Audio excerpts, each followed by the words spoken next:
はい、別なハウスに移動してきたんですけど、この野菜は何ですか？ここはですね、トレビスとあとカステルフランコっていう野菜を植えてます。でもあれトレビスって確か真っ赤なやつですよね。そうですね、真っ赤なやつです。紫キャベツみたいなやつ。なんか全然違いますけど、これ本当にトレビスなんですか？そう、初めは、これ大丈夫かみたいな色をしてるんですけど、この後どんどんこうキャベツみたいに葉っぱが大きくなってきて、で最終的にはこう中で、球形に丸まってで真っ赤になるんですね。だから今はこの状態で OK です。OK なんですか？こっちはもっと白いんですけど、これは大丈夫ですか？そう、これも、トレビスの親戚のような野菜で、カステルフランコっていう野菜なんですけど、これももうちょっとこう葉っぱが開いて丸々とクリーム色のバラ色のような、クリーム色のバラ色、クリーム色の葉っぱにこう赤い斑点が出てすごく綺麗な色になる。もうカステルフランコにしかこの色出せないよねみたいな、すごく価値のある野菜なんですよ、実は。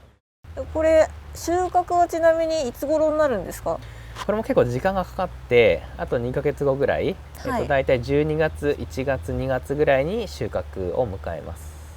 これ味的にはどんな感じですか？味はちょっとほろ苦い感じなので、そのままバリバリ食べれるっていうような野菜ではなくって、なんかサラダに1枚ちょっと入ってて綺麗だわみたいな、そういった色合いの野菜です。これ同じ畝にこう縦に半分に分けて赤とクリーム色と植えてるのは何かどういう理由があるんですか？そうですね、そのまま植えてったらこうなってたみたいな感じなんですけど。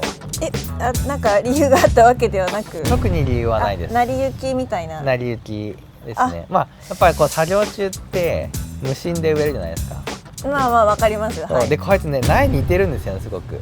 苗の形が似てて、育ってくるとあれこれ違うじゃんみたいな。じゃあ気づいたらこうなってたみたいな。似てるんだよね、苗がね。でも収穫とかめんどくさそうですけど。そうですね、収穫ちょっと面倒くさいかなと思うんですけど、収穫する時には赤色とクリーム色があって、多分すごく綺麗な畝になるなと思って、これはこれでいいかなと。なるほど。じゃあ2色になって、収穫の時にちょっとテンション上がるかもみたいな。そうですね。感じ。